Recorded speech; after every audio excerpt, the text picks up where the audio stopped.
Hi there, this is Alvin here. Good to see you again. Today we are going to talk about how to use simple present tense and simple progressive or simple continuous tense. So, ginagamit ni nga mga tenses sa lain-lain nga mga pamaagi. So, karon lang tawon na to ang ilang mga kalahian. So, in the present simple, we could say for example, I live in Tagansuli City, which means diri ko nagpuyo.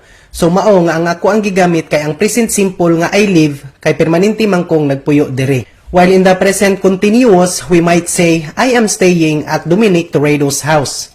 So, it is something temporary lang. Kay temporaryo lang man ko nga magpundo sa balay ni Dominic Toredo. So, maong ang ako ang gigamit kay ang present continuous or present progressive nga I am staying.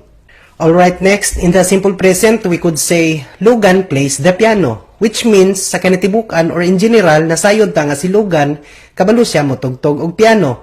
So, nga to ang gigamit ang present simple nga Logan plays. On the other hand, we might say, Logan is playing the piano. Which means, karon gibuhat ni Logan ang pagtugtog sa piano or right now. So, mao nga to ang gigamit ang present continuous nga Logan is playing. Until next time, thank you for watching.